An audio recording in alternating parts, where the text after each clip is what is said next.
Hello, BookTube, and welcome back to my library tour for 2022. I'm doing a tour of all my books and encouraging you all to do likewise. Turn on the camera and show me everything you own. And we are starting here in the little book room.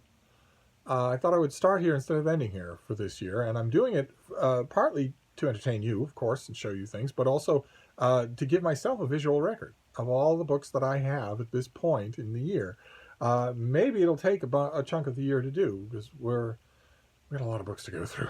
We are right now in the Penguin bookcase, Penguin Classic bookcase. And we're going to go through these in fairly fast order, or try to here.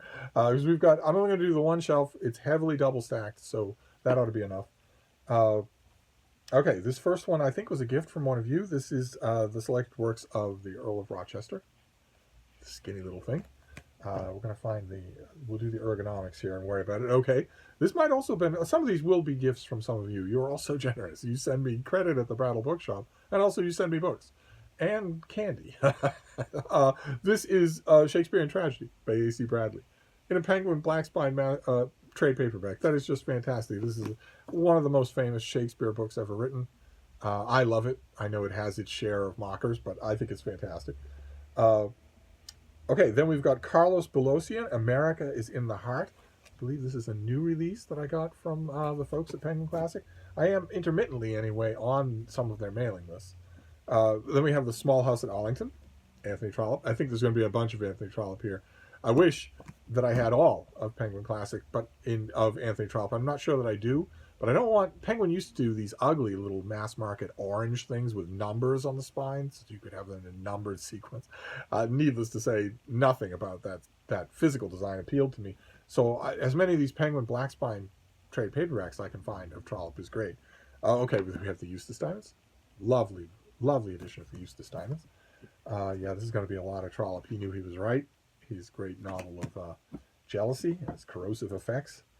I can wholeheartedly attest to that. I've never gone mad in a crumbling mansion, but I never reread He Knew He Was Right without thinking about the essential truth at the heart of it, which is that jealousy is its stupid poison.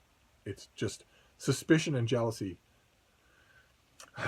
Then we have Phineas Redux, also by Trollope. Look at the size of those newspapers of the day. We did a great, fun read-along of Phineas Redux on this channel. We have Family Parsonage. I don't think, done a read-along. We're going to do a whole series of Lonely Trollops, but I didn't follow through on it. We have the old Penguin Classic collected plays of Christopher Marlowe, there with the Corpus Christi painting that many believe is Marlowe. Okay, then a big Penguin trade paperback of Can You Forgive Her? Fantastic Trollope novel that we also did a great fun read-along of. Okay, then we have a Penguin trade paperback of The Duke's Children by Anthony Trollope. A very good introduction here by Dinah Birch, but this wouldn't be the volume that you would want. Right? There's a different version of The Duke's Children that is unabridged. This is abridged. I read it and loved it a few times from Penguin. Then I realized I got the Modern Library Classic is all The Duke's Children. That's in this room somewhere. If I could lay my hand on it, we'd know exactly what we were talking about, wouldn't we? But it doesn't look like it's within reach, and we need to keep this expeditious. This is going to be a lot of books. Okay, then we have a duplicate. This is a duplicate of the Penguin Book of Dragons. 2 copies. Don't need 2 copies. But I did like it, and I think I reviewed it. Okay, this is a duplicate as well. This is another copy of the Eustace Diamonds. This one's a little bit more beaten up. But there shouldn't be 2 copies. Absolutely not. Okay, this is The Last Chronicle of Barset. No, don't totally agree with the cover, but I love the book. Just love it. We're going to put a lot of these things. Oh, okay. Just the standard Penguin Classic of Barchester Towers. I guess there's going to be a lot of Trollope here. Yeah, this is the standard Penguin Classic of the Warden. So you can see there are big items missing here that I know I don't have in any form, in a Penguin anyway. Oh boy, okay, this is in rough shape. This is the Penguin trade paperback of The Prime Minister. It's a little bit the worse for wear. I could reinforce that, but I tell you the truth. again, like I mentioned yesterday, when I'm in the mood to read Trollope, which is not infrequently, I go to the ebooks. I go straight to the ebooks, which don't suffer wear and tear. They don't suffer sun bleaching. They don't suffer at all. Uh, okay, this next one is not Trollope, but it is still Victorian. This is the Penguin Book of Victorian Verse. Nice big thick thing that I love. I've gone through a lot of that for Poetry Thursday. Uh, okay, all right. This should not be happening. This is also a copy of the Penguin Book of Victorian Verse, a beaten up copy, but still, one is all that I need. Right, one is all that you need. Then the Penguin Classic Complete Poems of John Donne. There he is in his super hottie stage. We're once again doing transverse books, but we're getting there. We're getting closer and closer to the books on the shelves themselves. Okay, the Penguin trade paperback of The Journal of the Plague Year, Daniel Defoe, obviously hideously relevant. Okay, this is a Penguin classic of The First Man in the Moon by H.G. Wells, with an introduction by China Mieville. I don't like the cover, but of course I wouldn't, would I, since it's ugly. Oh my, isn't this lovely? Okay, this is the Jonathan Galassi translation of the Canti of Giacomo Leopardi in this lovely Penguin trade paperback. Just lovely. I don't remember where or when I got this. I know I didn't get it from Penguin. Maybe one of you sent it to me. Could very well be. Big fan, of course. And then we get to the books themselves on the shelves, and then we'll be done. Okay, so this is Samuel Johnson. This is the Penguin classic of his dictionary. It's a selection from Johnson's dictionary, with a great introduction. Who does the introduction on this? David Crystal. I loved seeing this. I would be just as happy for a Penguin classic of the Quiller Couch original edition of the Oxford Book of English Verse, or a Penguin classic edition of Shakespeare's First Folio. I would love annotated with, lavishly introduced versions of Penguin classic of both of those. What is this next one? Oh, great. Oh, I love this volume. This is the big Penguin classic Portable Emerson. Nice big thick thing. Very, very nicely designed. Where are we going to put these things? I guess they can go back on the shelf. Okay, this is this I definitely got from Penguin themselves. This is Frederick Douglass, Narrative of the Life of Frederick Douglass. This next one is fairly big. Oh, selection from the Talmud. So much fun to read. Such an adventure. Just fantastic. I will try to remember to leave links down below to any of these things that I've written about. I started to do that yesterday and just ran out of time. It's very time consuming to do that, because I'm not just linking to pieces. I have to reformat and clean up the pieces, and that takes time, and I didn't have it yesterday. Yesterday's library tour of these penguins has a lot more links than I included. I ran out of time to keep doing them. I'll try to do it again today, or maybe I'll just look forward to some open period of time, maybe on the weekend, and go back and do a whole bunch of them. But it never hurts. If you're curious to know, a lot of you very touchingly said you love reading me about books, even though you also love hearing me on this channel. You love reading me. Some of you in the last couple of weeks have paid me some pretty meaningful compliments. I don't know quite what to do with them, so I haven't really trumpeted them or repeated them on this channel, but in response to those links, quite a few of you have written and said that you think I'm a good writer. I don't hear that often, even from my critical brethren. Energetic, yes. Out ahead of the pack, yes. The acid test against which you measure your own reading, yes. But good at prose, I don't often hear. I don't know if it's that they think it, but they don't think they need to say it, or what it is. But I've heard that from a few of you, and it's very, very nice to hear. It's not the kind of thing I usually do here. Then we have Eichmann in Jerusalem. Hannah Arendt is a brilliant writer, absolutely brilliant writer, but this is I think the best thing she ever did. This next one's really big. Okay, Bleak House. These beautiful Penguin trade paperbacks that they did of Dickens, who I've tried to like. I want to like him, but it just doesn't work. Like this. Look at how beautiful this Our Mutual Friend is of Dickens. I don't have all of these. I don't have the whole Penguin run of Dickens, but I kept a few of them in the hopes that I would someday like Dickens. Okay, this is the old Penguin Classic of The Prince. We saw the Penguin Classic Deluxe Edition. This is a translation by George Bull, a very old translation by George Bull, but with an introduction by Anthony Grafton, who is great. Who was it? Tim Pears that did the translation of the new one. Worth having both of them, especially if your introduction is by Anthony Grafton, then you want to keep it. Okay, this is a great volume of Saul Bellow. It All Adds Up, with an introduction by one of the former princes of my profession, Christopher Lehman Hopp.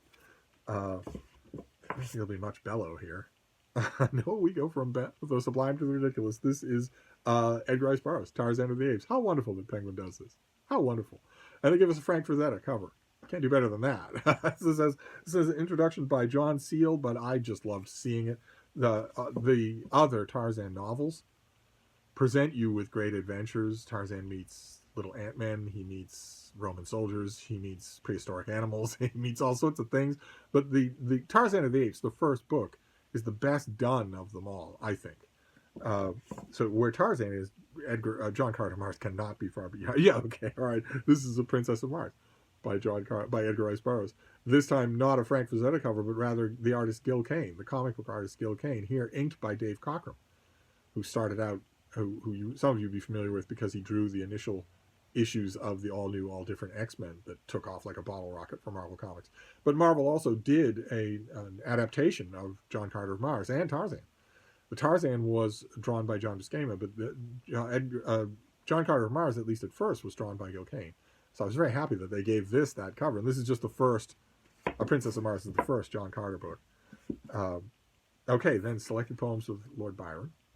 There he is. There's himself. What is this next one? Oh, this is Billy Budd, Herman Melville. An ugly cover, but this has all sorts of other classic, shorter works. What is this next one? It's got all sorts of stuff going on with it. What do we got here?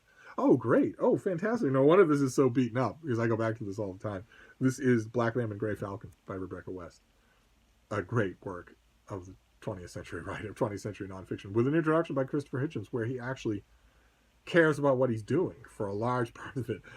So I have a clean copy of this. And of course, I have an e-copy of this that cannot be dirty, that cannot fall apart, that cannot wither in the sun or get silverfish or anything like that, cannot even get dusty. And it's on 5 or 6 different devices. And it's in EPUB, which is totally elastic and adaptable, and virtually any product that is going to be made in the next 50 years will be able to read it. So I have it there. I have it preserved perfectly and totally convenient to read. But I also have this book. I think that's what these were called, books. And I have a clean copy as well of this book. This one obviously is not. Oh, okay. Well, this shouldn't be here. I could fix this right now, couldn't I? Yeah, I can fix this right now. This is the book we were looking for yesterday. This is William Dean Howells. This is his most anthologized, most recognizable book, The Rise of Silas Lapham, that until recently was in the Norton Introduction to American Literature. It's not anymore. So students don't have to encounter William Dean Howells anymore, which means he will die. It means he will be gone completely. But for a long time, for a century, students did have to read this book, The Rise of Silas Lapham. It's terrific. But we saw yesterday a modern instance and a hazard of new fortunes. This belongs with them. Unfortunately, there is room to slide that in right there. How's that? We're making a progress here. Okay, the Robert Fagles translation of the Oresteia. Again, battered because I go back to this. I once had a hardcover of the Fagles Oresteia, but I prefer Penguin Classics if I can get them, and if they're gonna go to the bother of reprinting the translation that I most love, then I'll go with them. Absolutely. This next one is really skinny. Oh, all right. This is the W.G. Shepherd translation of the Odes of Horace. Just a thin little Penguin volume. I have lots of Horace in this room, but I have the Penguin as well. Then okay, this is another one that we could actually fix this. I won't get in the habit of this because it won't stay true. But this is Ivanhoe by Sir Walter Scott, and we saw Kenilworth. So Ivanhoe and Kenilworth ought to be together. And there are probably a few other Scott volumes here as well that ought to be together. And then this last one is also big. Oh, okay, this is Paul Keegan's book, Penguin Book of English Verse. Another big, nice poetry anthology. This one, a little unusual for all the others because Keegan decided to do it explicitly chronologically. So not just, the romantics all grouped together, but the poems appear chronologically. So It won't be just happenstance that something is before something else. It'll be that it appeared in print before that other thing did. Ends up being fairly interesting as an approach. But believe it or not, that is it. That is this shelf. The next few shelves of this Penguin bookcase are going to require a different setup. They're going to require different ergonomics, so I'm going to have to figure that out because they're down below. There's no way that I could do that. I'd be stooping out of camera every 2 seconds. But that finishes this shelf. And some good did come of it. All of my William Bean Howells and Penguin classics is now together. Great. Only 5,000 more volumes to go. So anyway, that's it for today. I will do another library tour tomorrow. So I will see you then. Thank you, BookTube.